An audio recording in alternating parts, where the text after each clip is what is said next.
Kisa hichi ni kisa sahihi kabisa. Kuna bwana mmoja Sheikh wa Kisaudia, anaishi Saudi Arabia. Nipata kumsikia mwenyewe akisimulia. Anaishi Riyadh, mji mkuu. Kutoka Riyadh kwenda Makka ni zaidi ya Dar Mwanza, zaidi ya kilomita 1000 wanavyosema. Sasa mimi sija kufika Riyadh, mimi nimefika tu Makka, Madina, Jeddah. Huyu bwana siku 3 mfululizo anaota ndoto, anaambiwa nenda Makka, kijiji fulani, kamsaidie fulani bin fulani. Siku ya kwanza, ya pili, ya tatu, ni shekhe akaenda kushauriana na shekhe mwenzake. Shekhe amwambia tuwashe gari kutoka Riyadh mpaka Makka. Maana ndoto imemweleza kabisa, nenda Wireless, mtaa wa Boko, nyumba namba fulani, unapotea. Alafu kesho yake asubuhi anaamka, anakumbuka jina la muhusika, sehemu anayokaa katika mji wa Makka, mtaa gani, nyumba namba ngapi. Wenzake kwamba twende tukajiridhishe hii ndoto, au mbona ndoto ya ajabu hii, mpaka nyumba, mpaka jina, mpaka mtaa. Bwana kaondoka zake. Kufika katika mji wa Makka akauliza eneo. Yaani mtu kwa mfano afike Dar, atoke zake Mwanza, jamani nauliza Temeke, ataletwa letu. Akiletwa Temeke nauliza Wireless, ataletwa letu. Akauliza mtaa wa Boko, ataletwa letu. Akifika Boko anauliza nyumba sio namba ngapi, ataletwa letu. Shekhe kaenda mpaka kufika katika ule mtaa. Anauliza, mtaa mzima wanashangaa, hii hao mashehe wazima wanamtafuta yule muhuni atakuswali aswali yule. Kumbe jamaa dini anataka chembe shekhe. Haswali, anakunywa pombe, ana majanga kibao. Ni vipi? Huyu mtu sio mtu. Muislamu gani anakaa katika mji wa Makka, kijiji fulani, anashindwa hajawahi kufika, haswali. Mashehe nyewe vipi? Tupelekeni kwake, hivyo tunamhitaji. Gonga mlango, shekhe anafungua yule mtu. Samahani bana, hii ndio nyumba ya fulani bin fulani. Ndio. Fulani bin fulani tumemkuta. Ndio mimi. Sisi wageni wako tumetoka Riyadh, tunakuomba utukaribishe ndani. Anakaribisha ndani, ndugu yetu, mimi naitwa fulani na wewe unaitwa fulani na unaitwa fulani. Tumekata kilomita zaidi ya 1000 na kitu, tumetumwa na Allah kwako. Allah anatuambia nendeni mkamsaidie fulani. Na katika ndoto pamoja na kukusaidia tukushike mkono twende tukafanye umra. Yule bwana akalia, sasa ndugu zangu, mimi na miaka zaidi ya 30 sijaswali, sijafunga. Wakaambia twende. Wani mashehe wanataka kujua kwa nini Allah akafanya hivi, una mapungufu gani ndani. Wakakuta nyumba ya kawaida na hali fulani ya ufukara, wakamsaidia shekhe. Walikuja na mapesa yao shekhe, wakampa mabunda shekhe, si mchezo hii, mkabidhi mke wako na nini, aga twende tukafanya umra. Jamaa akasema alhamdulillah, napata pesa zote hizi, nenda kutubia, narudi mambo super, natengeneza nyumba, kila kitu kimeenda vizuri. Shekhe wakafika pale umra, wakatufu, wakafanya kila kitu.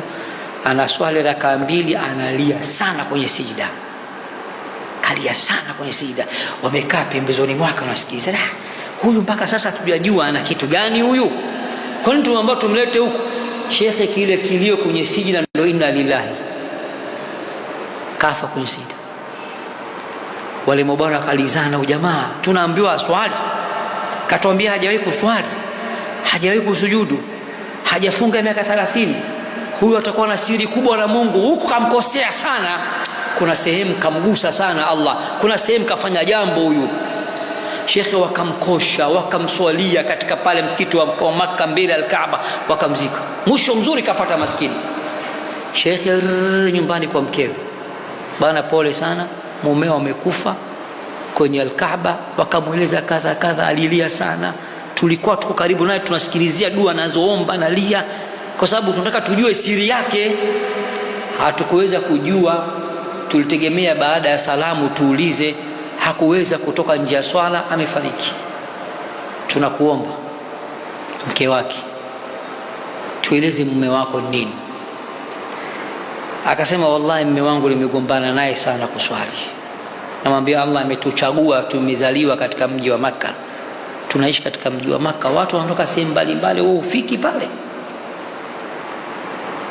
Nimesema sana na nashukuru leo ndio kwa mara ya kwanza baada ya miaka 30 anaswali, kaswali swala hii na hii na hii ya faradhi katika msikiti wa Makka, kafanya umra, kafa ndani ya swala baada ya kutubia na kulia katika sijda.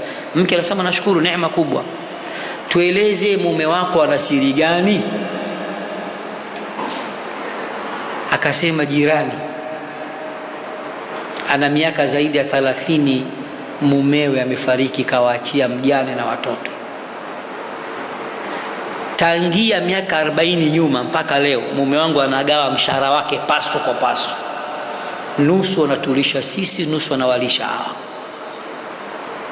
Hilo ndio jema ambalo naweza kulisema. Wakalizana fadhila na baraka ya kulea mayatima na kusaidia na mjane kwa miaka 40 mzima. Allah akawatumia watu, ameshajua deadline tayari, wanadondoka kesho kutwa anakufa, akafie kwangu hali ya kuwa kishatubia.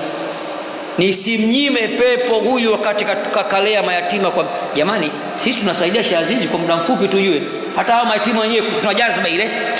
Baada hapo mambo magumu, unaongeza gari ya pili magumu, mambo magumu, umenua shamba la miaka ngapi. Ubwana Sheikh na ujinga wake na kila kitu chake, miaka 40 takriban, mshahara wake nusu anampa mkewe, peleka kwa mjane. Wanakuambia wale mayatima na yule mjane wao, watoto mpaka wamekuwa wakubwa sasa, watoto wake wanamwona kama baba yao, na hawajawahi kulala na njaa wakapata shida pamoja na wamefiwa na baba yao. Yule jirani amechukua nafasi ya baba.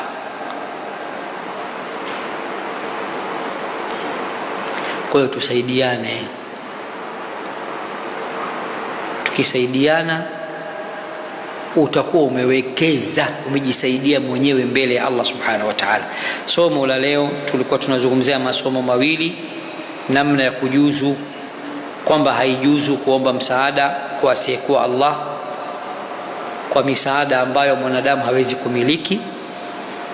Lakini somo lilofuata la 22 inafaa kumomba mwanadamu msaada juu ya kile ambacho kiko ndani ya uwezo wake. Kutokana na time, mimi nafikiri leo tuache maswali, au mnasemaje? سبحانك اللهم وبحمدك نشهد ان لا اله الا انت نستغفرك ونتوب اليك والحمد لله رب العالمين.